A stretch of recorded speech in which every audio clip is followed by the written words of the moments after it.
Welcome to Wrap It Up Sports Medicine and More, the podcast that gives you a viewpoint on sports medicine that can't be found anywhere else. I'm your host, Eli Hallak, and we have a fantastic show ahead of us today. So let's get started.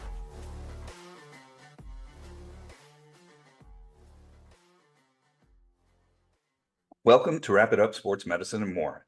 Today's guest is going to educate me again. I love these episodes where I learn more about our profession. We welcome today two people. Co-host today is Victoria Chavez. Hello, Victoria. How are you doing this morning? Hey, Eli. Pretty good. Awesome. Excited. Awesome. Yeah, this is going to be a fun one today. I'm really excited. We are going to be speaking with the Kentucky Derby and Churchill Downs Director of Healthcare and Sports Medicine. She'll correct me if I'm wrong. Tiff Haub. How you doing today, Tiff?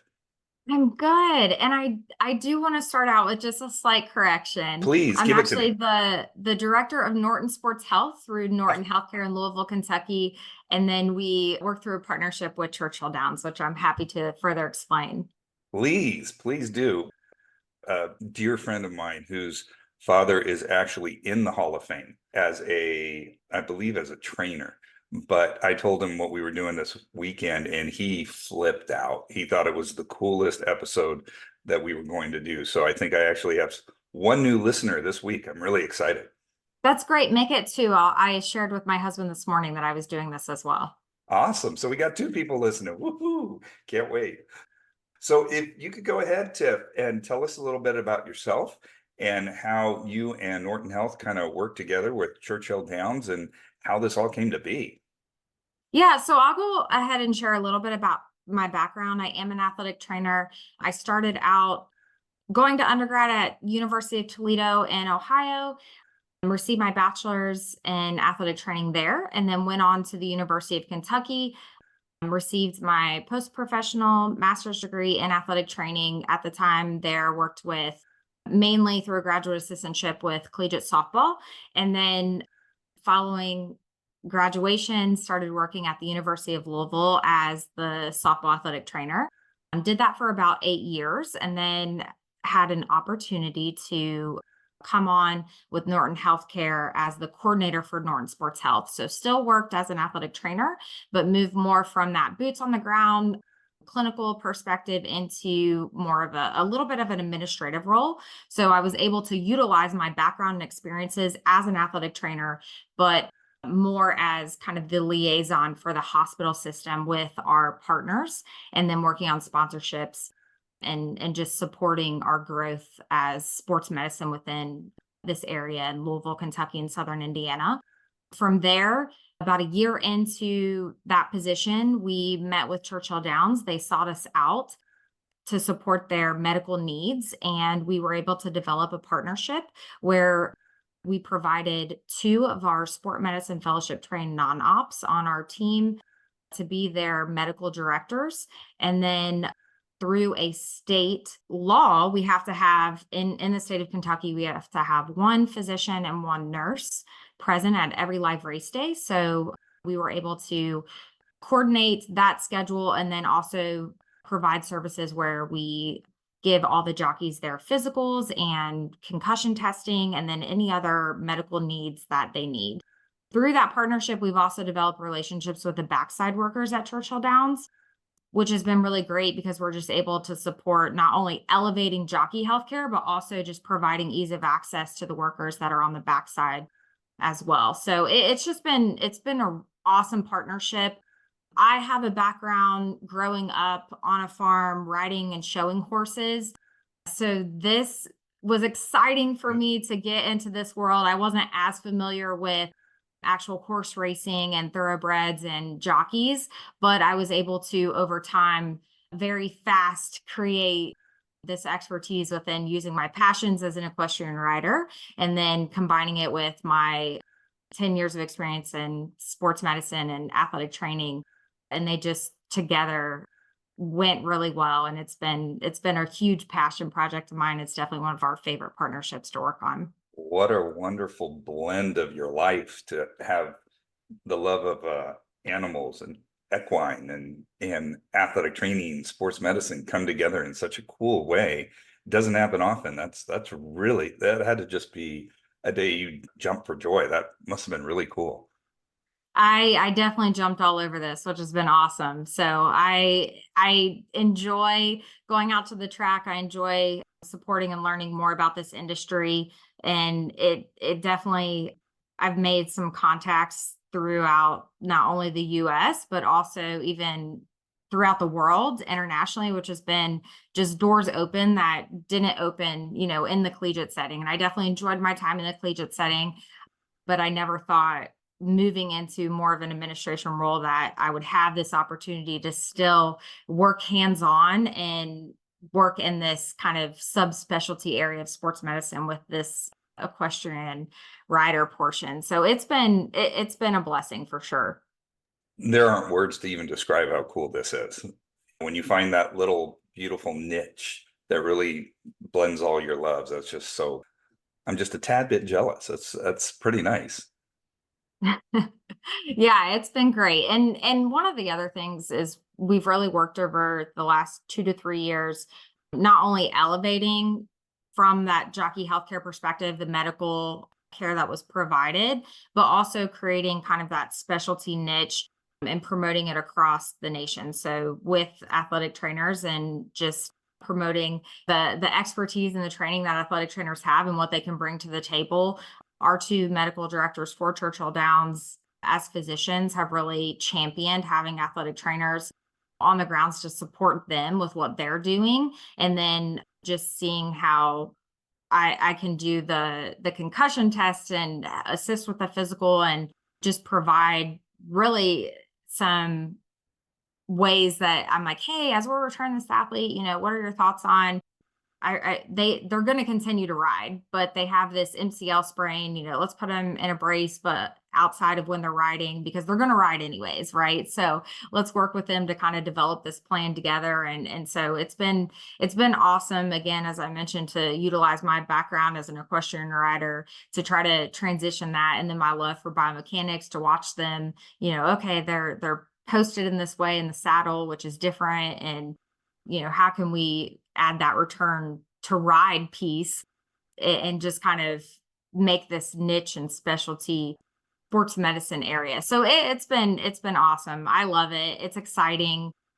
Just like in any other athletic training world, every day is different, which is fun. I will point out though that it's been helpful again to network across the country with very few physicians and athletic trainers that do work on the track with jockeys because we're able to share our experiences. There's very limited research, very limited, education that we can refer to. So we really do just have to share a case study setting to be able to not completely reinvent the wheel and just lean on each other and collaborate.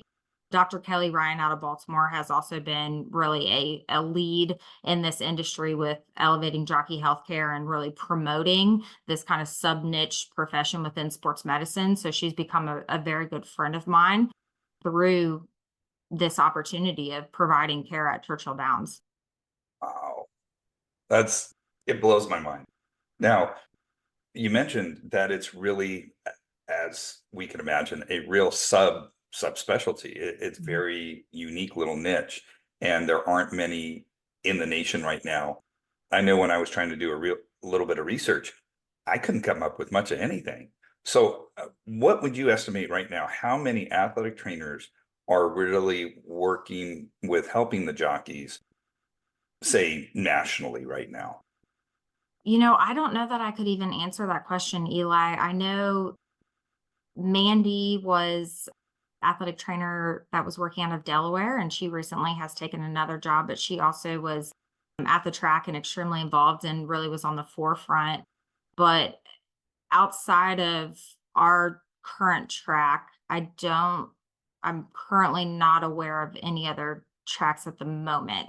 I know we recently, about a month ago, met with two athletic trainers who sought us out because they are wanting to provide care at a track in Arkansas, in which, we're trying to help make the connection so that they can maybe have a partnership like what we have, because our goal again is nationally to help elevate jockey healthcare. So something that I haven't talked about, and for perspective, and why collaboration across the nation is so important, is because jockeys are transient. So unlike your high school and your collegiate and professional sports, they they really are self-employed and singular athletes. So they definitely have a community, but they also will, and they have a home track, if you will, but they will ride one day at Churchill Downs, and the next day they may be at Ellis Park 2 hours away. And then they may come back to Churchill Downs. And then the next day, all of a sudden they're in California riding. And then the next day they're back in the area. So they're very transient. And when you're trying to keep up with medical care and keep up with restrictions or keep up with, Hard to do, I bet. Yeah. Yeah. it does make it challenging. And so we have to be able to increase the providers and the medical teams that are at each track, but we also have to increase that collaboration. You're really killing a lot of questions that I had for you. So I appreciate I this. This know. makes it Every easy. time I think of one, she answers. I'm like, oh, great. There Yep. goes that Check, one. check, check. This is awesome. So out here where we live in SoCal, we have Santa Anita and Los Alamitos. And then there's one down towards San Diego that's really big, Del Del Mar. Mar. Del Yeah. Mar, of course. Those are some big tracks. And I always wondered, and it came to mind, it was a question, how do the jockeys do this? I mean, I'm sitting there going, okay, do you have a home track? Do you, just like you said, do you float around? Just like you said. And then, yeah, healthcare wise, that makes it difficult. How do you, especially if there's not another clinician that you can just, as you said, either at the collegiate level, high school level, even pro level, call your colleague at the other track and say, hey, this guy, Johnny or Jim or whoever it is, sustained this kind of injury last week. Can you get him for me? You don't have that network to rely on. That's got to be disheartening at some points. Right. It definitely makes it challenging. One of the recent efforts that have been put into place because of that complaint, if you will, is a national EMR system. So we use Head Check Health. It just went into effect, I mean, recently, less than a year ago. And so because it's so new, not every track is onboarded, and not every jockey, has a full complete profile. Got And it. so there definitely is the mandate to have a physical and a baseline concussion test is only 2 years old. So for perspective, prior to 2 years ago, these professional athletes didn't even have to have a physical, Not what? You're kidding me. or a concussion test. And so that is only 2 years new. So now, again, as I mentioned, this national EMR system is less than a year old, which is huge and is going to be so helpful in creating a comprehensive health collaboration. However, there's still some work to be done. So still some jockey profiles to complete and still some tracks to be onboarded, but making strides. Just the growth in a year or two has got to be just amazing. The fact that you're able to pull this off. I presume it's the governing body of the organizations that are really pushing this. Yes. So that EMR system at Current was championed by a couple of tracks in the Northeast who were utilizing it, and the governing body HISA, who it went into effect only 2 or 3 years ago. There is a portion of that governing body that focuses on jockey welfare and safety and well-being. And so with their new laws that went into place 2 years ago to have that annual physical and baseline concussion test, then they were able to financially support and mandate this EMR system recently. Now, with that in mind and looking towards the direction this is going, can you see HISA adding any new tweaks to the system? You mentioned the mandatory physical and baseline for concussion. Is there anything else that you would like to see? Well, we've worked together to create a concussion protocol recently, but there's still some work to be done to ensure that there's compliance, that every track has a medical director. There's still, again, work to be done that every jockey has a complete profile, that every track is ensuring that, the jockey is up to date on those pieces, and are they clear? Are they not clear? So I think there's still there's huge strides being made over the last 2 years, specifically, as you mentioned, in the industry. When you think about the history of horse racing, 150 plus years. Oh yeah. So the majority of the strides have happened from a jockey perspective, just in the last 2 years specifically. However, yeah, still work to be done. And I think that we need to focus on some of the baseline foundational accountability pieces first before we continue to focus on what's next. What I would love to see next is, we know that per HISA, that national governing body, that a medical director can be a physician or an athletic trainer. So those are the only two provider types that are listed. So I would love to see, more athletic trainers at the tracks and as the medical directors, and really overseeing the medical care and just utilizing that diverse set of skills to just provide oversight and higher level care for these professional athletes. That would be amazing. Yeah. So, as an athletic trainer, let's say they're listening to this podcast, or, we're telling someone about it and they're like, oh, yeah, I think I would want to try that. What would you tell them to kind of, hey, if you are interested in this, or even just testing it out on the weekends, this is how you go about it? Yeah, great question. So the first thing that I have to throw this plug out there.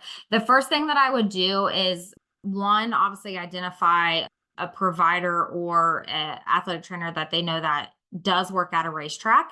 So that would be your first connection. But the second, we actually offer the last 2 years a Treating the Equestrian Rider half-day CEU symposium, sports medicine symposium. And so Did everybody hear that? There's CEUs out there.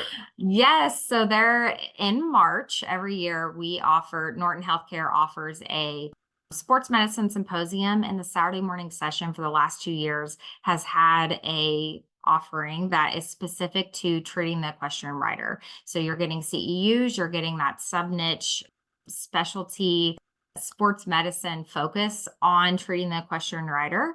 We do offer that in person at Churchill Downs in Millionaires Row, but we also offer it virtually. So anyone across the world can join us for that Treating the Equestrian Rider session.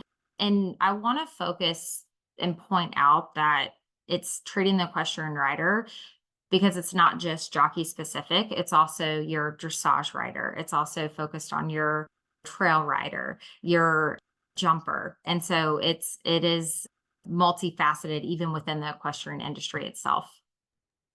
Wow. Very cool. So I know what Yeah, I I'm didn't doing even in think of March, that. right, Victoria? I'll be Yeah, logging work in. trip. Well, I would love to do a road trip to Kentucky for so many reasons. Usually We they're would love liquid to and host brown. you. Yeah. We might have to arrange that. That sounds really good to me. You Yeah, you can March do symposium. we can do a live podcast at Oh, the symposium. Ooh. I think it just caught my attention. That's for sure. Well, really, I think you had me at Kentucky and bourbon, but a live symposium podcast would be a blast. We do have a significant amount of bourbon, and mint juleps are the drink of choice at the Of Kentucky course. Derby. So when in Rome, when at Churchill Downs, you must have a mint julep. Well, Which, for Eli, those things are going. listening that don't know, a mint julep is bourbon, simple syrup, or like a sugar mix, and mint. Oh, I well, thank love you mint for julep. educating our uneducated listeners. I'm thinking I have all of that downstairs in my newly renovated bar. So we'll be having those tonight. Yes. Great. Going more towards the injury aspect of things, what have you seen? What are the top three that you're like, okay, yeah, that's pretty common across the board, across all racetracks? Yeah, I'm really glad you asked this question because I definitely want to make sure I touched on this point. So the injuries, for the most part, are pretty traumatic in nature when they do occur. You have to think that you have two athletes involved. You have the jockey athlete and then you have the horse athlete. And so when you're going 40 miles per hour on an animal at full speed, sometimes, hoofs will clip or whatever the cause may be, unpredictable in nature, that when the injuries do occur, when the jockeys typically will come off the horse for whatever reason, that they are traumatic. So it's kind of like a car accident, or it's kind of like a collision without equipment. So football has the helmets, the pads, all the pieces.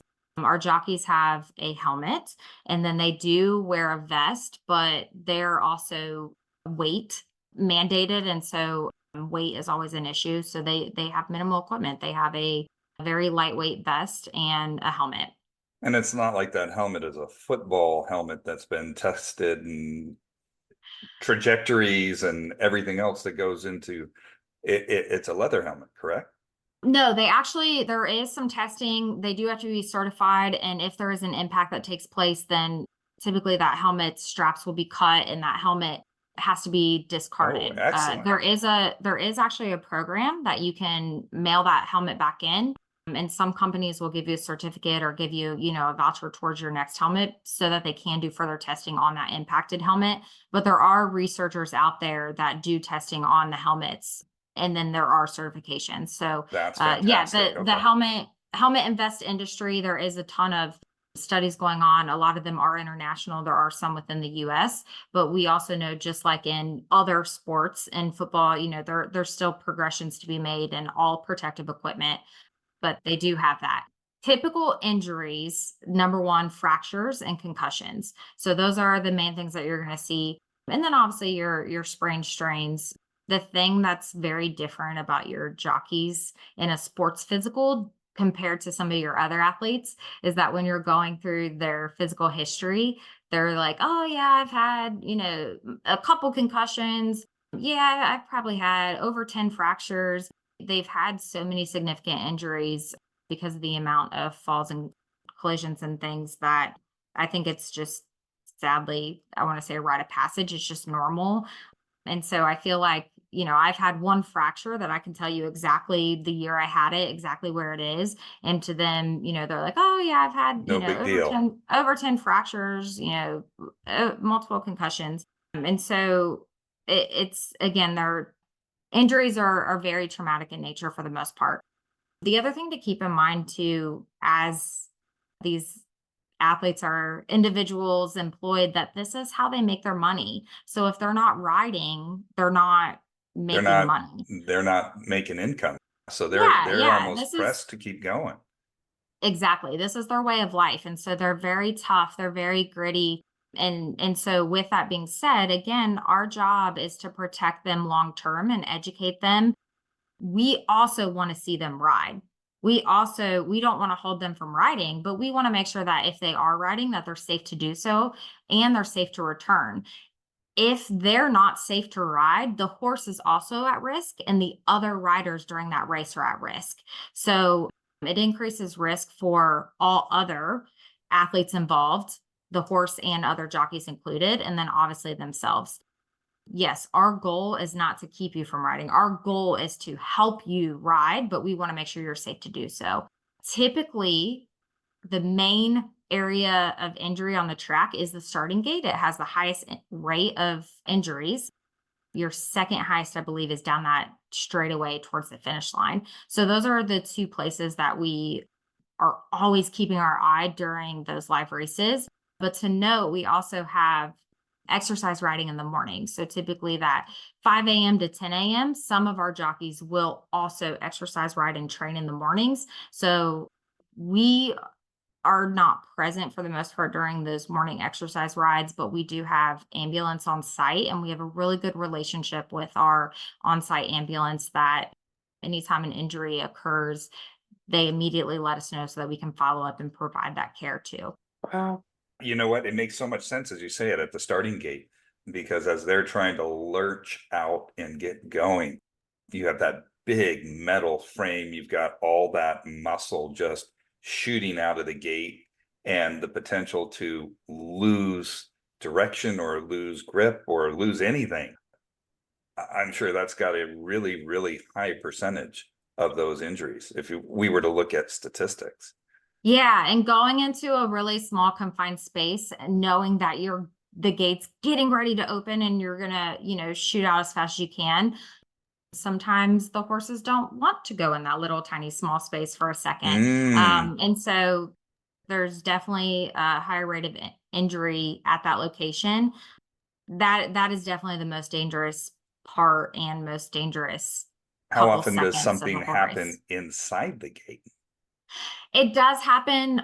How often I'm, not 100% sure, but it But definitely it does can. happen. Yeah. Yeah, and when it does, you also have the starting gate crew involved. So you have 2 more humans per slot involved. So now you have 3 humans and a horse in a very, very small confined space. Sometimes, horses will get stuck under. Jockeys are very much trained on how to properly fall and tuck and roll. So they're also, trained that they need to get out of the way so that they don't get stuck underneath. Wow, that's That's a I've lot going never, on. That's a yeah, lot going on all never in thought one about little that. spot. Wow. Yeah, Yep. hopefully, Educational day. I was gonna say after today, I think next time you guys watch a race, you're gonna be watching it different. Yeah. You know what? I'll be watching a race live, I think only for my second time this Friday. So my mind is completely different going into Friday than it would have been just a couple hours ago. So this is Sure. now shifting gears just a tiny bit as the director and looking at everything. In talking with Nick, who works directly with you, he was telling me that you also have a multitude of other responsibilities at the track. And I was wondering if you could explain the other health and safety concerns that you oversee at Churchill Downs. Yeah, great question. So obviously the bulk of our focus is on the jockeys and their well-being. And then I mentioned that we do also support not only the Churchill Downs staff, but the backside workers and their health and wellness. But one of our other responsibilities is supporting our partner in Alpha Event Medicine, which is another company in patron safety. So all the attendees that are coming on site, we also help with their medical care. So if you're a fan that's attending a live race day and you're having chest pain, you have a blister from, the heels that you wore, One too many you mint have a juleps and you headache, fall. one too many mint juleps, exactly. Whatever the reason may be, that if you need first aid care, then we also do provide care to the fans.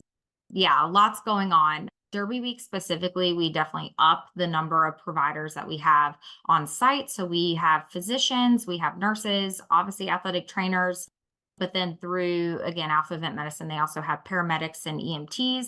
So we have a whole crew of diverse types of healthcare providers that work in collaboration as one team and just provide top medical care to, again, not only the jockeys on the track, but also all the fans in the stands and all the staff that's supporting those fun events. One of the other additional things that we did this year, in addition to providing care for all those people, is we also had for the first time designated lactation trailers in the infield. For the first time in the 150 years of the Derby, that was a need of Churchill Downs that we were able to come in from a sports health perspective and support in collaboration with our women's health service line. And so, That's fantastic. when you think about sports health, it's comprehensive. It's the mental health, the nutrition, the orthopedics, but also from a women's health perspective, we were able to help support that. One of the other things that we've done just outside of a live race day and the care that's provided is we've brought in our performance dietitian on our staff or our social worker who was able to speak to the jockeys on anxiety and mental health in regards to how that affects mental performance and your performance on race day or game day. And so we've also worked with, some of our other resources on our team to just provide educational hour sessions for them. So again, it's not just the orthopedics, it really is that comprehensive healthcare. Again, Wow. you're just checking off everything I have written down to ask you. This is phenomenal. You know what? Going with what direction you were talking about, the weight management and the mental health. If we can touch maybe a little bit more on the weight management and nutrition, because you brought it up earlier about how weights are sometimes needed. So to a layperson, somebody like my sister Angela, I pick on my sister all the time. Actually, I love her. That's why I pick on her. And I want to educate her. She's not an athletic trainer. She's an English teacher in a small town. We were just there this weekend because my nephew graduated high school. He's super excited, but they don't really know a lot about, say, horse racing. And can you tell us from a weight management, nutrition aspect, the needs of the jockey, why they're having the weights on them, and the unique kind of situation that creates for the athletic trainer and the nutritionist or dietitian that's going to be working with them and how they work with them? Yeah, that's a great question because this definitely is a very important piece of the jockeys as a professional athlete.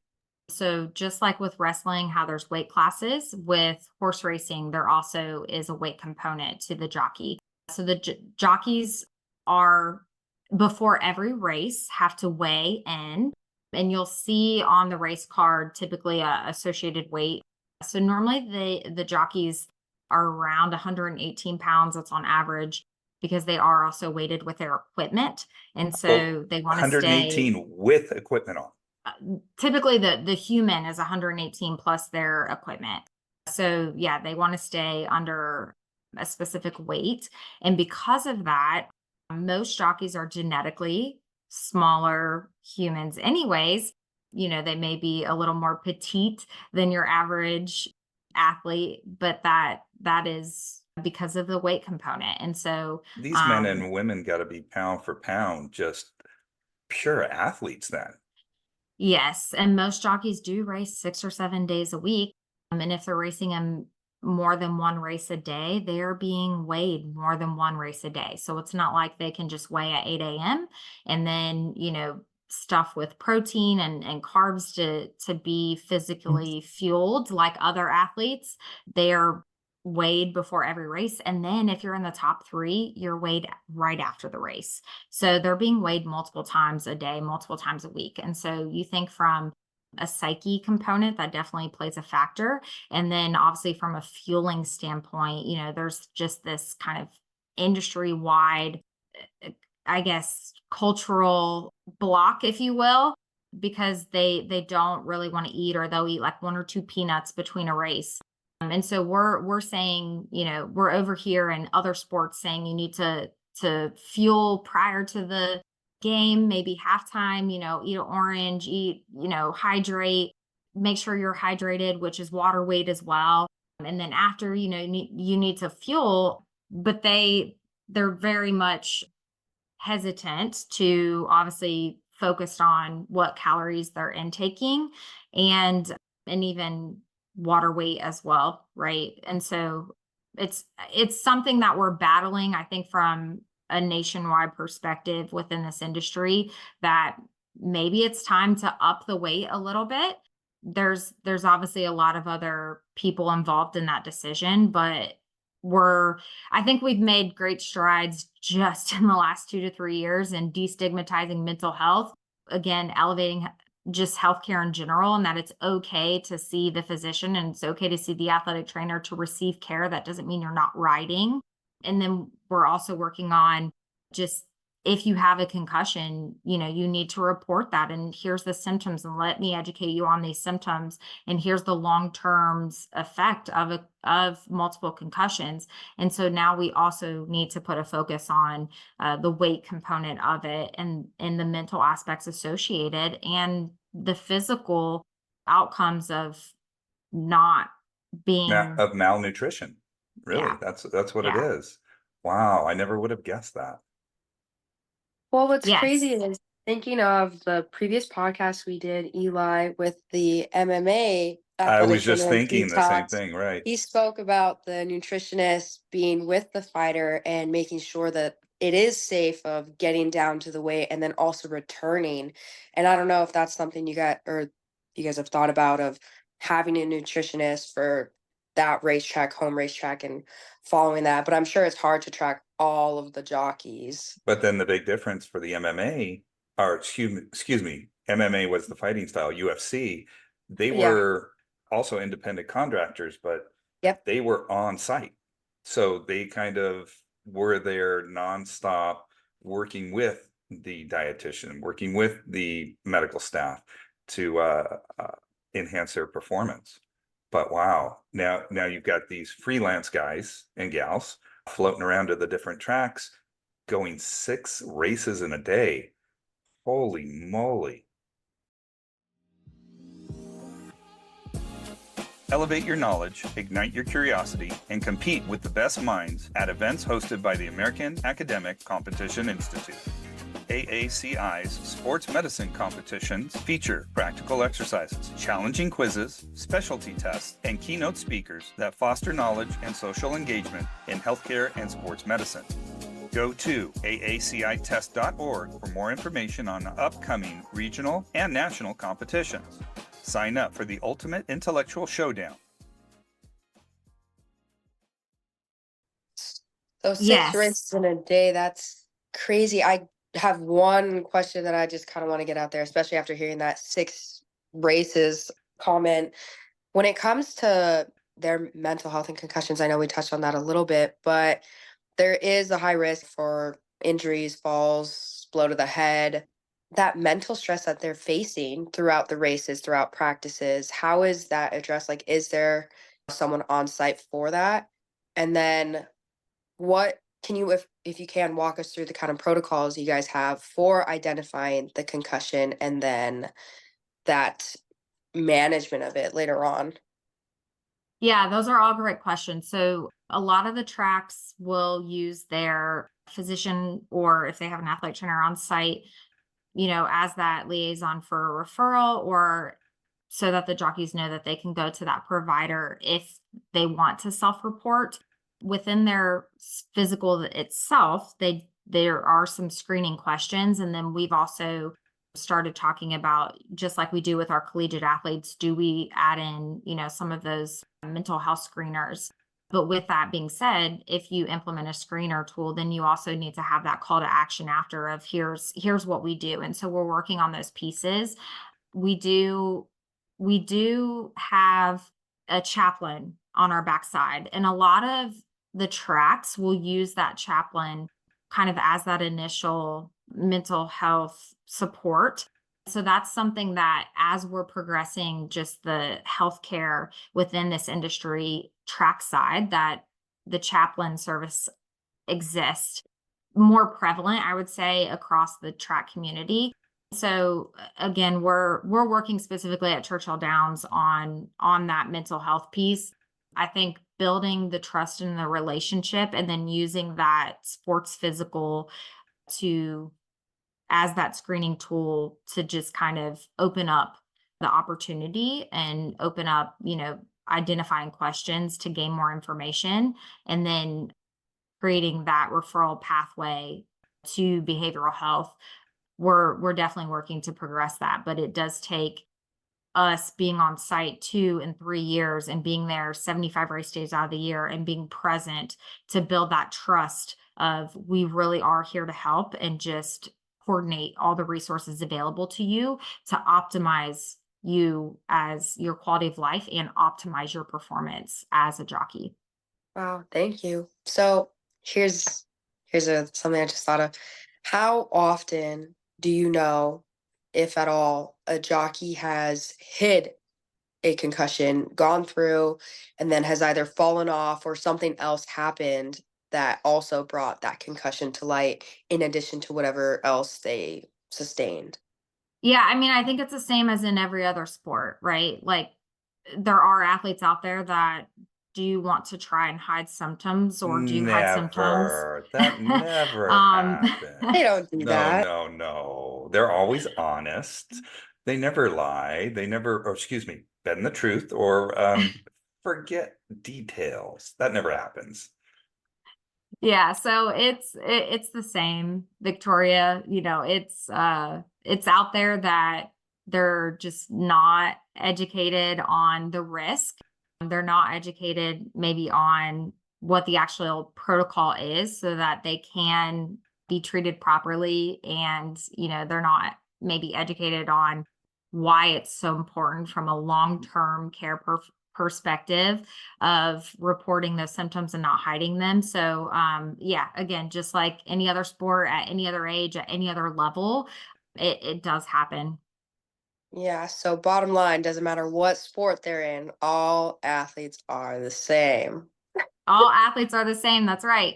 Yep. But it is our Yep. job Yep. as Yep. athletic trainers in any setting, in any level, just to continue to educate. And that's where you have to use obviously your relationships where they know they can trust you, they know that they're receiving top medical care and that you're there to help them. And ultimately your goal is there to keep them safe and return them back to the field, the court, or to ride.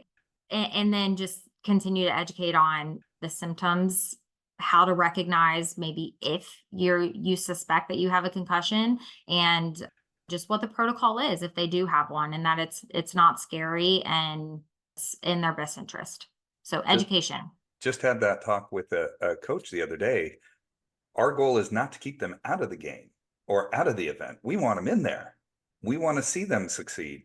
And once they understand that, they trust us. But like you said, that's a 2 to 3 year cycle of getting to know each other, trust and development. And it doesn't matter if you're at the high school level like us, collegiate level, as all of us have done in the past, or in your case with professional athletes.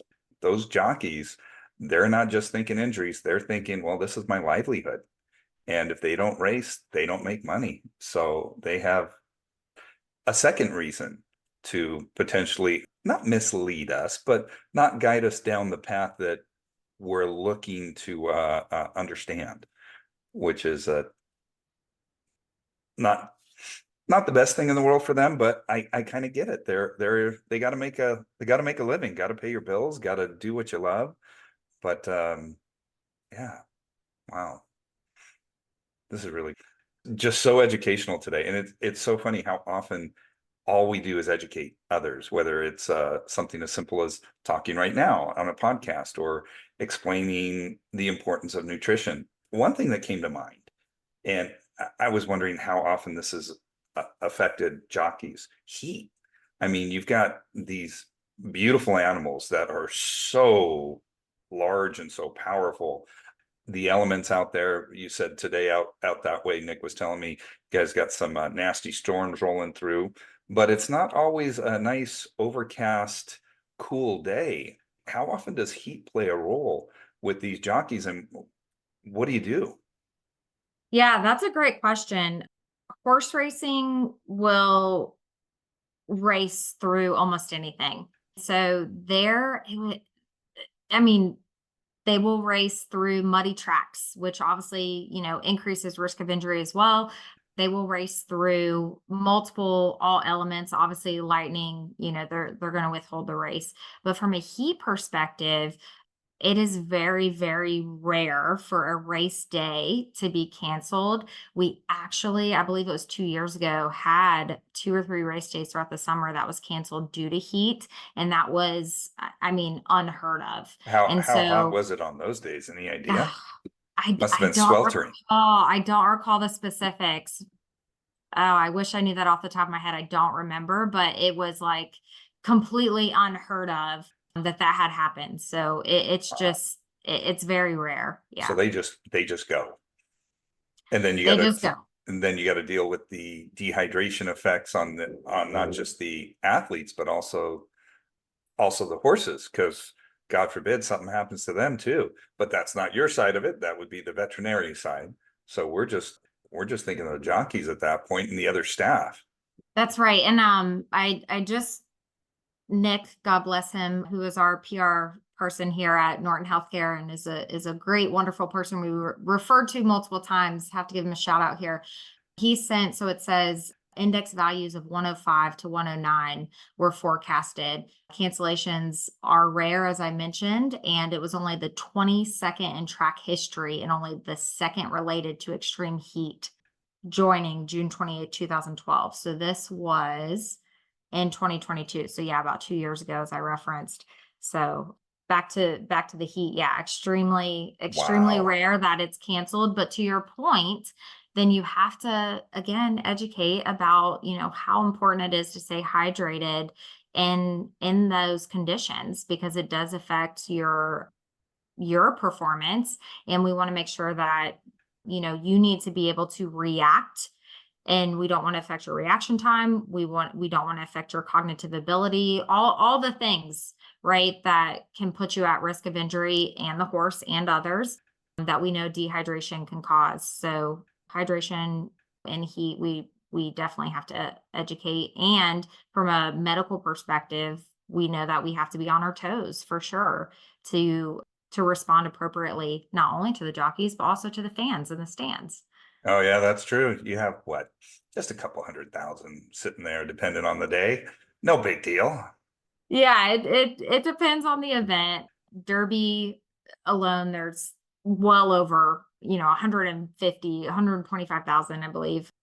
But on a regular race day, your holidays, there's going to be about 20,000 in the stands. Regular race day, 5 to 10,000. Again, it just depends. We typically at Churchill Downs, our season is kind of split up into the first or last Saturday in April through July 4th, and then they take a little bit of a break. They go the month of September and then the month of November. So we kind of race throughout the year, 75 live race days. So you'll see all weather conditions, but it mainly is during those warmer months that we have to stay on our toes from a heat perspective. That makes total sense. Mhm. Wow. Just wow. I'm learning so much today. This is fun. I like these podcasts where we're being educated. It's fun to go through Con Ed like this. One thing that we haven't touched on, I don't think, jockeys. As far as first off, I'm just blown away at how petite you said they are. And again, I go back to that must make them pound for pound just one of the strongest athletes out there. But that also means that strength training, core training, and balance just must be on the same par as we interviewed some professional dancers a while back. And I did a lot of work for a long time in the dance industry and still help a little bit here and there. But man, they must be just absolutely core strength, must be incredible. How do they maintain that?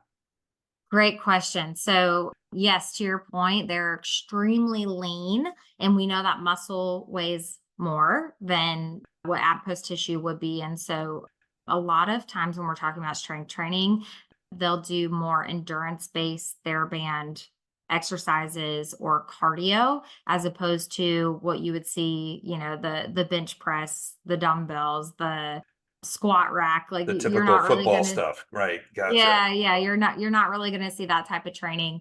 It's more endurance based, more like your TheraBand, your high repetition types of training. And then balance is unbelievable. You can put these guys on I've seen put them on a Bosu ball, in their post position, and their balance. I mean, their balance is unreal because if you actually watch a jockey ride a horse, they're not sitting in the saddle like your other equestrians. They're They're elevated, correct? Yes, they are Yeah. up out of the saddle, balancing off of really the balls of their feet. And so their backs are vertical, their necks are extended, and their center of mass, if you picture it, is very forward. And they're balancing again on the balls of their feet. They're not sitting in that saddle, sitting in their seat like other equestrian riders would call it. So yeah, their balance is unbelievable. I'm just thinking the muscle contraction for that 2.5 minutes or however long the race is. Oh my. Talk about just pure strength to be able to hold that, go with the horse to make it easier for that horse to run too. Man, talk Well, about and strength. and the upper body movement. Oh So if you yeah. watch if you watch their upper bodies, their arms are moving back and forth. And again, I talked about that they call it a martini glass position, but that vertical back, that extended Oh, neck, yeah, that they're makes sense. balancing. God, the pure strength has just got to be amazing. Wow. Yes, they're very, very athletic group. Have them come and demonstrate to the kids before they take their baseline testing. Oh my This is the goodness. foam pad. We do a baseline test called the Neurocom BSR Sport. It's a balance platform. And some of our basketball players are lucky to stand on one foot for 6 seconds, let alone the 20 to 30 that you're hoping for.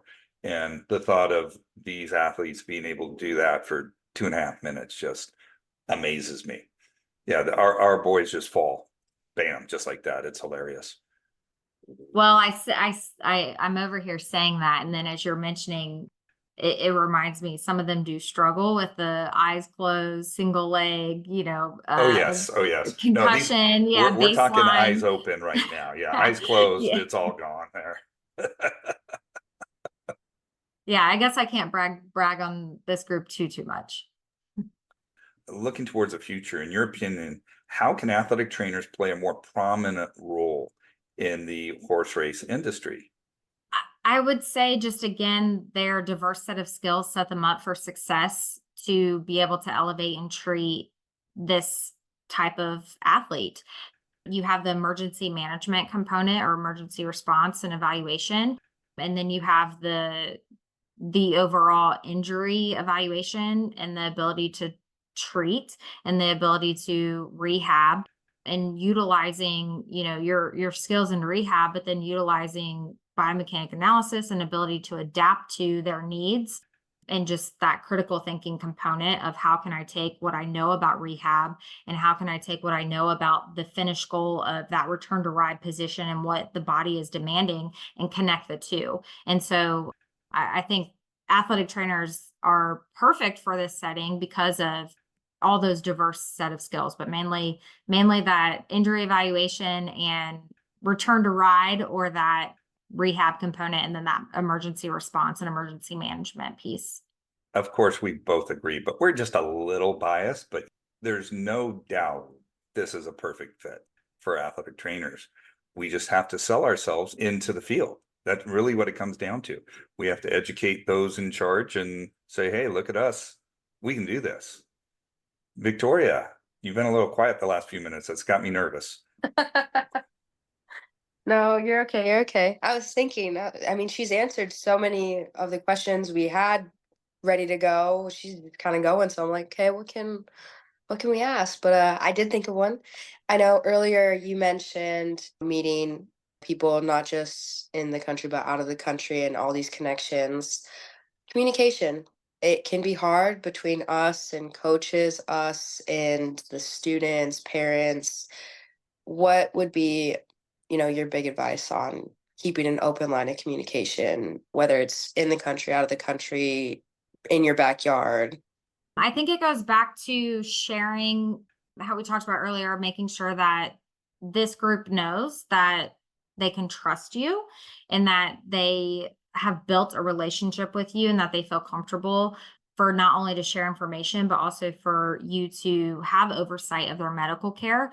And so, as again, we have to watch who we're sharing information with in regards to their medical status, because the trainer, so the horse trainer, not the athletic trainer, but the trainer is not their coach, right? And so we have to make sure that as we're talking with anyone that the clerk of scales, the stewards, the trainers, the agents, the jockey agents, we still have to protect medical information. And so really it's, this person is cleared to ride, this person is not cleared to ride. And then to the jockey itself, it's, you can get obviously more into all the information and the details and treating them. But if they are at another track states away and an injury happens, we have to ensure that we've put in the work to build that relationship with them, that they have our contact information, that they do trust us to care for them as they return, or even if they are, elsewhere for the next month and returning to us in a month from now, that we can even help coordinate their care if they don't feel like maybe that they have coordination, long term where they are. So again, it comes down to that this is a transient group, and although they may be south for 3 months and then come back to Churchill Downs, but still throughout the week pop in and out of other tracks, that we are their home track, if you will, or where they live most of the year, where they ride most of the year, and that they do feel comfortable with the care that we're providing. Thank you. Yeah. Wow. Just wow. This has been a really fun one. I've learned a lot. I've learned, first off, the NATA needs to recognize you and Norton Health for everything they're doing. So NATA, if we happen to have one listener that works with the NATA, boy, you guys got to jump on this. This is just So amazing. Please. Hello. Eli, Yes. I am so excited to report that we actually are being featured in the June issue of NATA Oh, News. fantastic. Yes, so this is very Yay. timely. I'm not Yeah. sure when this podcast will be published or go out, but in the June NATA News, I keep checking my mailbox every day. It's coming, and there's going to be a 2-page article on what we're doing through Norton Sports Health, Norton Healthcare, supporting from the athletic training perspective at Churchill Downs. Myself was interviewed, and then also a coordinator on our team, Don Morales, who is also an athletic trainer, was interviewed. And so, yes, we are That's being featured in fantastic. NATA News. I'm so excited. I mean, as an athletic trainer, I'm always excited to promote the profession, but I'm definitely excited to just promote this sub niche area of sports medicine and just continue to expand, to your point earlier about how great the athletic training profession and the athletic training professional is in this setting. And so was definitely excited to share this diverse, unique setting that an athletic trainer can work in the horse racing industry through the NATA News. Can't wait to read the article. I'll be looking in my mailbox too now. All right, fantastic. Also, I'll be looking for the March date and see what we can do. That could be a lot of fun. Always looking for a reason to go out that way. So if I can figure out a way to do it, boy, that would be a blast. But if not, for our 3 listeners, it is also a video option. So keep an eye out for that. How do you publicize the Con Ed experience? Yeah, if you go to Norton CME, NortonCME.com, NortonCME.com, and then look for in the search bar, you can scroll through and look for that sports medicine symposium. And then this, like I said, we do an all-day Friday general sports medicine topic. And then that Saturday morning offering, we do a live lab, and then we do the treating the question writer session. That a treating the question writer session is always virtual and in person. So in person in the past 2 years has been at Churchill Downs and Millionaires Row, or the virtual component, obviously, you can access from the couch in your own home. So either way, we're happy to have you. I'd rather be at Millionaires Row, but the couch might be an option too. You know what? Just usually we have a last question, but man, you just killed it today. I obviously have absolutely no more questions. You just ruled everything. Victoria doesn't see this often where I Yeah, don't that have doesn't much to say. happen Yeah, no, often. I'm ever. shocked. Yeah, she's going to write this day on her calendar. So, anything you'd like to say to any future athletic trainers thinking about going this direction? Well, first, I have to say this is my very first podcast I've ever done, and I was kind of nervous that I wasn't going to have an hour's worth of content for you. So it's exciting to hear the opposite. You did awesome. This was I so was fun. Well, that is so great to hear because, like I said, I was like, man, I hope I have enough to share in an hour's time. That's so great that I shared everything. I'm obviously passionate about the profession of athletic training and about jockey healthcare, and so it was easy to share all this information, and I loved it.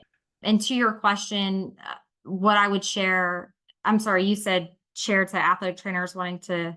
Thinking about going into this profession in the future, this direction. Yes, you had me shocked, so I lost your question there.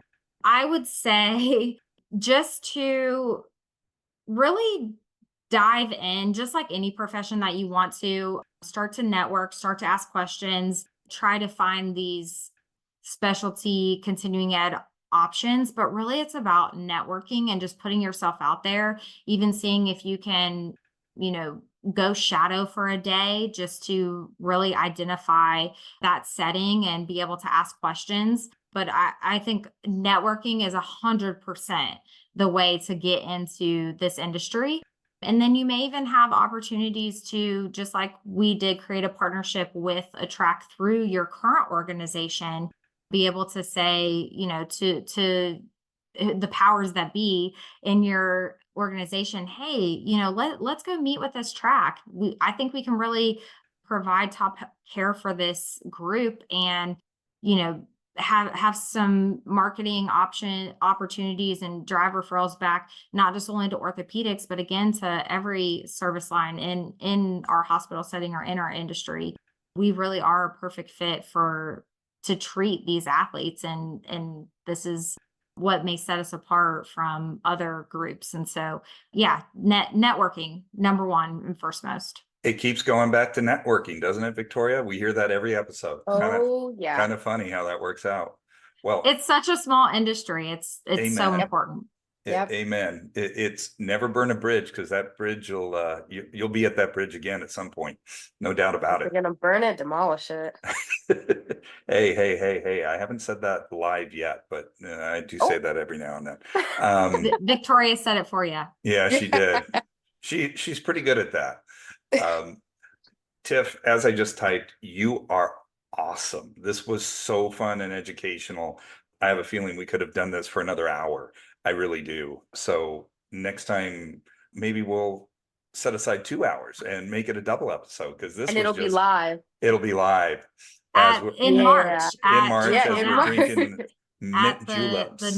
Norton Sports Medicine Symposium, the That treating the sounds like- equestrian rider. That sounds good to me. We'll have to work on that one, right, Victoria? Yep. We'll I leave- am down. We'll leave Joel at the home front, and you and I travel. Oh, Nick's in. Make it a double, he says. You're in. Awesome. Yeah. Well, I do want to share that if anyone is interested and wants to reach out, LinkedIn would be best. Just look for Tiff, Tiff Haub, Haub, as in boy, Tiff Haub on LinkedIn. Got it. Hopefully our listeners got that. Reach out. Tiff, you were fantastic. I don't want to take too much of your day, because I would. This is so fun. But I appreciate you being on our podcast today. Hope you have a wonderful afternoon out there. And I think we'll have to circle back at another time, because this was just so enjoyable. Awesome. Thank you so much, Victoria and Eli. You guys have a great day. Nick, Have a Tiff, good one. Victoria, we'll see you later. Have a great day, guys. Bye-bye. Bye. Thank you.